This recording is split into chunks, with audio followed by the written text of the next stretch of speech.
हसीन खेतों की तस्वीर, सरसों के फूल, भांगड़े वाली एनर्जी, लस्सी का गिलास और दिलदार लोग। पंजाब सिर्फ एक जगह नहीं, पंजाब एक जज्बा है, एक तेवर है, एक मिट्टी का रंग है जिसमें शौर्य भी है, संस्कार भी है और सबसे बड़ी बात, एक अलग ही जान है।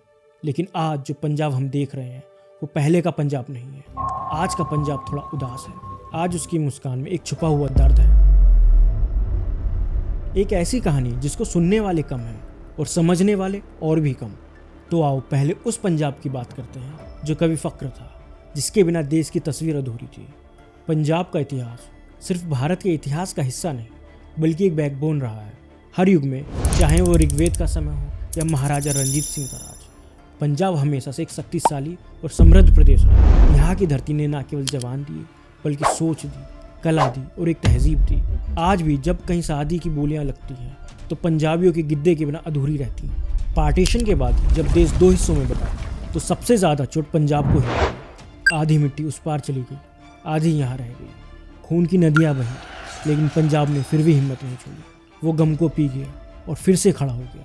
फिर आया 1966 का साल, जब एक और टुकड़ा पंजाब से अलग हुआ, हरियाणा बना। चंडीगढ़ जो एक तरफ पंजाब का था, दूसरी तरफ हरियाणा का भी बन गया। आज का पंजाब जो इतने सालों से इतिहास के हर मोड़ पर जीतता आ रहा है, आज थक गया है। आज पंजाब अपनी रूह से जुड़ नहीं पा रहा है। और सबसे बड़ी बात है, ना लोग खुश हैं, ना मिट्टी, ना पानी और ना ही आसमान। जो मिट्टी कभी सोना उगला करती थी, आज बेजान पड़ी है। जो दरिया कभी जिंदगी की नदियाँ लेकर आती थी, आज सूखने लगी है। जो जवान कभी भांगड़ा करते थे, आज नशे में डूबे मिलते हैं। यही वह पंजाब है जहाँ के लोग दुनिया भर में अपनी मेहनत के लिए मशहूर है, लेकिन अब वही लोग अपने ही घर में खाली बैठे हैं। रोज़गार नहीं है, रास्ता नहीं है, और जो रास्ता दिख रहा है वो सिर्फ इमिग्रेशन कंसल्टेंट के दफ्तर तक जाता है। हर दूसरा नौजवान आइल्स की कोचिंग कर रहा है, हर तीसरा लड़का कनाडा की वीज़ा की फ़ाइल बनवा रहा है। क्या ये वही पंजाब है जहाँ के लोगों को कभी कहीं जाने की ही ज़रूरत नहीं पड़ती थी, जहाँ हर शहर एक व्यापार का केंद्र था, जहाँ हर गाँव में हल चलती थी, ढोल बजता था और लोग अपने काम पर गर्व महसूस करते थे? लेकिन अब न शहरों में जीवन है, न गांव में उमंग, न खेत में खुशबू है, न सड़कों पर मुस्कान। आज का पंजाब दिखने में तो वही लगता है, लेकिन अंदर से बिल्कुल बदल चुका है। और इस बदलाव के पीछे कई कारण हैं। सबसे बड़ी चोट है पंजाब की सरकारी सोच। ऐसा कोई सगा नहीं जिसको माननीय केजरीवाल जी ने। मेरी मिशन है राजनीति। लगभग सभी बड़े शहरों में जाके हमने व्यापारियों के साथ और इंडस्ट्रियलिस्ट्स के साथ मिलनी करी। जेड़ी भी कांग्रेस का जेड़ा भी आने वाला कैंडिडेट होएगा उन्हें तगड़े हो। बेहतर गवर्नेंस के नाम पर सिर्फ राजनीति का खेल हो रहा है। हर 5 साल में नेता बदलते हैं, लेकिन सिस्टम वहीं का वहीं रहता है, धीरे, लाचार और फाइल कल्चर में घिरा हुआ। चंडीगढ़ में पॉलिसीज बनती हैं, पर जलंधर या मानसा तक पहुंचते पहुंचते या तो करप्ट हो जाती हैं या फिर सिर्फ कागजों पर रह जाती हैं।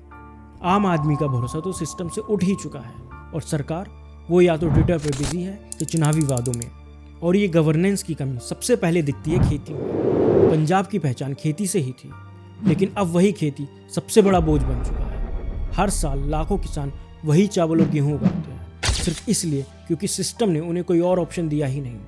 पिछले 20 सालों में पंजाब की ज़मीन का पानी हर साल 1 मीटर से ज़्यादा नीचे चला गया। IIT दिल्ली के रिसर्च के हिसाब से पंजाब हरियाणा ने 2003 से 2020 तक 64.6 billion cubic metre ground water खो दिया, सिर्फ इसलिए क्योंकि सरकार ने टाइमली प्लानिंग नहीं की। और सिर्फ पानी ही नहीं, ज़मीन भी अब थक चुकी है। केमिकल्स, फर्टिलाइजर्स, पेस्टिसाइड्स और ओवरक्रॉपिंग ने सॉइल की हेल्थ ख़त्म कर दी है। खेत में अब उतना आउटपुट नहीं मिलता जितना मिलना चाहिए। ज़मीन बेजान हो गई है, पर हम अब भी वही तरीके अपना रहे हैं जो 70s में चल रहे थे। पंजाब एग्रीकल्चर यूनिवर्सिटी ने कहा कि 70% कुओं में पानी के लेवल में गिरावट आई है। कुछ जगह तो 4 से 5 मीटर तक पानी नीचे चला गया है। फिर भी कोई system wide rain water harvesting नहीं हो रही। ना फार्म, ना तालाब, ना रिसर्च जोन्स। सिर्फ ऊपर से पानी निकालो और नीचे से फ्यूचर को सूखने दो। और जब पानी और ज़मीन दोनों थक गए हों, तब भी किसान को उसकी फसल का सही दाम नहीं मिलता। सरकारी मंडियाँ डिले करती हैं, मिडिलमैन अपना कमीशन ले लेते हैं, और जब प्राइस क्रैश होता है तो किसान बस टीवी पे न्यूज़ सुनता रह जाता है, गवर्नमेंट टू रिव्यू MSP सून। पर MSP कब आता है, किस पर लगता है, किसी को कोई क्लियर जवाब नहीं। इसी फ्रस्ट्रेशन से ही तो किसान आंदोलन भी बढ़ रहा है। 2020-21 में पूरे देश ने देखा कि पंजाब का किसान सड़कों पर था, दिल्ली के बॉर्डर्स पर बैठा था, सर्दी, गर्मी, बारिश सब झेला सिर्फ इसलिए कि उन्हें सुना जाए। पर असल नतीजा कुछ भी नहीं, और बात यहीं तक सीमित नहीं है। जब खेत पर दबाव बढ़ता है तो शहरों पर असर पड़ता है। पंजाब का उद्योग जो कभी लुधियाना जलंधर में चमकता था, आज बंद होता जा रहा है। कभी ये शहर बाइसिकल्स, गारमेंट्स और स्पोर्ट्स इंडस्ट्री के लिए मशहूर थे, लेकिन आज यहाँ या तो ताला लगा है या फैक्ट्री फॉर सेल है। लुधियाना को कभी मैनचेस्टर ऑफ इंडिया बोला जाता था, आज यहाँ की छोटी मैन्युफैक्चरिंग यूनिट्स आउटडेटेड मशीनरी से चल रही हैं। गवर्नमेंट की इंडस्ट्रियल पॉलिसीज या तो पेपर वर्क में अटकी रहती हैं या पॉलिटिकल तमाशा बन जाती हैं। हर सीएम इंडस्ट्रियल पार्क्स का वादा करता है, पर 5 साल बाद वही जगह जंगल बन जाती है। पावर रेट्स ज़्यादा है, सब्सिडीज हाफ हार्टेड और इंफ्रास्ट्रक्चर वीक। पंजाब का बिजनेस गुजरात या महाराष्ट्र की तरह कॉम्पिटिटिव हो ही नहीं पाता। जब कोई नया इन्वेस्टर यहाँ आता भी है तो पेपर वर्क और करप्शन से थक जाता है, और जब ना खेती चल रही हो न इंडस्ट्री, तो नौजवान करे क्या। पंजाब का सबसे बड़ा क्राइसिस है रोजगार का। आज हर दूसरे लड़के के दिमाग में बस एक ही सवाल है, वीज़ा कब लगेगा। आइल्स सेंटर्स में भीड़ है, कनाडा कंसल्टेंट्स के ऑफिस फुल बुक्ड है। लोग अपनी ज़मीन बेचकर भी सिर्फ इस उम्मीद में हैं कि बाहर कुछ बन जाए। यूथ अनएम्प्लॉयमेंट रेट पंजाब में कंसिस्टेंटली हाई रहा है। सरकारी जॉब्स कम हो गई हैं, प्राइवेट जॉब्स हैं ही नहीं, और जहाँ भी है वहाँ सैलरी और ग्रोथ दोनों लिमिटेड है। इसलिए पंजाब के लाखों ग्रेजुएट्स हर साल देश छोड़ रहे हैं। ब्रेन ड्रेन स्पीड से हो रहा है और रिप्लेसमेंट कोई है ही नहीं, और ये खाली दिमाग का भी मसला है, और नशा उस खाली समय में जाकर घुस गया है। पंजाब में ड्रग अब्यूज़ एक खुले राज की तरह है। बॉर्डर स्टेट होने के कारण या सिंथेटिक ड्रग्स, हेरोइन, जब पंजाब की लोकल भाषा में कहें तो चिट्टे का बाजार बन गया है। नेशनल क्राइम रिकॉर्ड ब्यूरो के फिगर्स के हिसाब से पंजाब ड्रग्स से जुड़े केसेस में टॉप स्टेट्स में आता है। यूथ नशा कर रहा है, सिर्फ शौक में नहीं, होपलेसनेस में भी। जब घर में टेंशन हो, काम ना हो और दोस्तों में आसानी से चिट्टा मिल जाता हो तो भागने का रास्ता नशा लगता है। पर यह नशा सिर्फ एक इंसान को नहीं, पूरी सोसाइटी को तोड़ रहा है। सरकार ने कुछ एफर्ट्स किए हैं, पर ग्राउंड पर सिचुएशन अभी भी आउट ऑफ कंट्रोल है। भगवंत मान ने बोला था कि नशा पंजाब से मिटा देंगे, पर क्या ग्राउंड पर नशा कम हुआ? रिपोर्ट्स और सोशल मीडिया कुछ और ही कह रही है। ये सब सिर्फ सिस्टम की फेलियर नहीं, ये पंजाब के दिल की थकान है। जब ज़मीन खाली हो, पानी कम हो, नौजवान भाग रहे हो और सरकार बस पीआर कर रही हो, तो एक समय के बाद लोग खुद कह देते हैं कि हुनकी बचे पंजाब च। उसी ओर जब पंजाब खेती में उलझा रहा, हरियाणा ने शांति से अपना इंडस्ट्रियल बेस सेट कर लिया। वही हरियाणा जो एक समय में पंजाब का हिस्सा था। गुड़गांव एक छोटा सा कस्बा था, आज इंडिया का बिजनेस हब बन चुका है। यहाँ गूगल, माइक्रोसॉफ्ट, BMW जैसे MNCs के ऑफिसेज हैं। हरियाणा ने प्राइवेट पार्टनरशिप्स, लैंड पॉलिसीज और इंफ्रास्ट्रक्चर पर ध्यान दिया। उसी ओर पंजाब वहीं MSP और सब्सिडी के चक्रव्यूह में उलझा रहा। पंजाब ने एग्रीकल्चर को बैकबोन बनाया, हरियाणा ने एग्रीकल्चर से आगे का सोचा। हरियाणा ने अर्ली 2000 से इंडस्ट्रियल मॉडल टाउनशिप्स IMTs बनाने शुरू किए, जैसे मनसेर, रोहतक, फरीदाबाद और कुंडली जैसे शहरों में इंडस्ट्रियल जोन्स बनाए। रोड नेटवर्क, एक्सप्रेसवेज और दिल्ली NCR का प्रॉक्सिमिटी सब कुछ स्मार्टली यूज किया। और पंजाब ने वो बस ग्रीन रेवोल्यूशन के नाम पर पॉलिसीज चलाता रहा। सेम क्रॉप, सेम पैटर्न और वही बेकार मंडी सिस्टम। हरियाणा में एम्प्लॉयमेंट जनरेशन पर काम हुआ, रोजगार मेले लगाए गए, स्किल डेवलपमेंट पर ध्यान दिया गया। हरियाणा का ease of doing business index consistently Punjab से बेटर रहा। 2023 में हरियाणा टॉप परफॉर्मेंस में था, जबकि पंजाब एवरेज से भी नीचे था।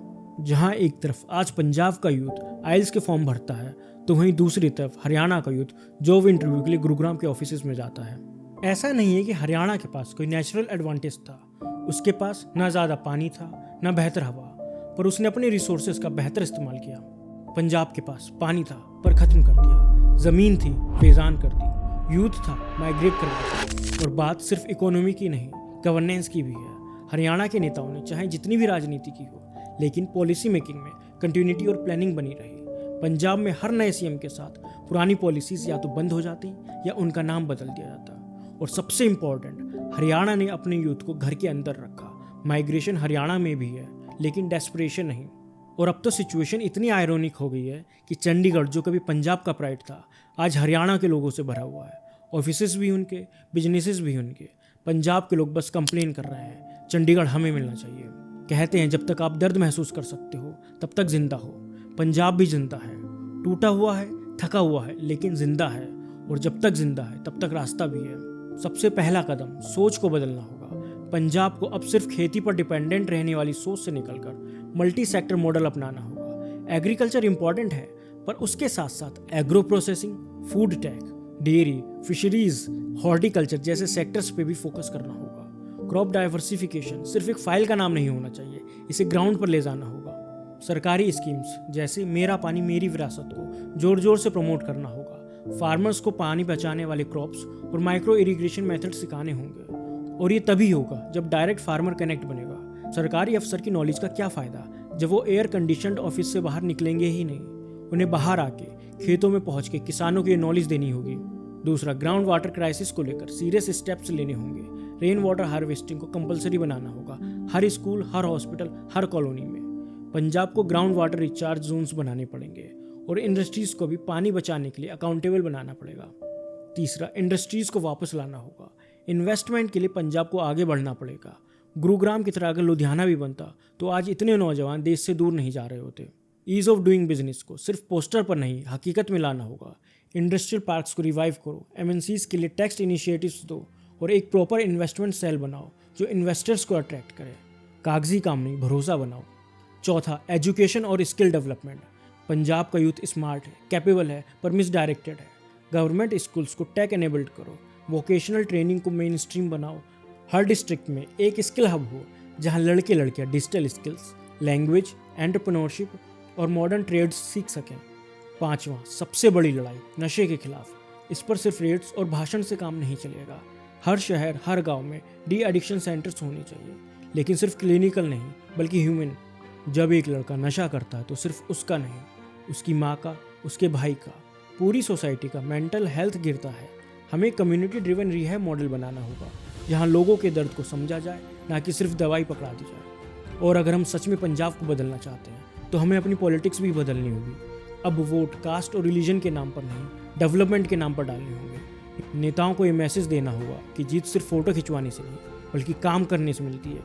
और मीडिया का क्या, पंजाब के रियल इश्यूज़ पर मीडिया की आवाज़ होनी चाहिए। क्राइम, सेलिब्रिटी, गॉसिप और मसाला न्यूज़ से ज़्यादा ज़रूरी है कि युवाओं को ग्राउंड रियलिटीज़ और सॉल्यूशंस बताए जाएं। युवाओं को अवेयर होना होगा और रिस्पॉन्सिबल भी। पंजाब के अंदर इतनी ताकत है, इतना कल्चर है, इतनी क्रिएटिविटी है, बस डायरेक्शन की कमी है। आज भी अगर कोई पंजाबी किसी फॉरेन देश में एक रेस्टोरेंट, एक ट्रकिंग बिजनेस या टेक स्टार्टअप खोलता है तो वहाँ मिनी पंजाब बन जाता है। तो सोचो, अगर ये लोग यहीं रुकते, यहीं सिस्टम स्ट्रांग होता तो पंजाब खुद एक सुपर स्टेट बन सकता था। अब वक्त आ गया कि हम सिर्फ रोते ना रहें, उठ के कुछ करें। कल को जब पूछा जाएगा कि पंजाब बर्बाद कैसे हुआ तो वो तो सब बता देंगे, पर पंजाब को बचा कौन रहा था जब वक्त था? तो उसका जवाब अभी से तैयार कर लो, क्योंकि पंजाब को कोई और नहीं, हम ही बचा सकते हैं। आपका इस पर क्या सोचना है हमें कमेंट बॉक्स में ज़रूर बताएं। और अगर आपको हमारी ये वीडियो पसंद आई हो तो उसे लाइक करें और चैनल को सब्सक्राइब करें। जय हिंद, जय भारत।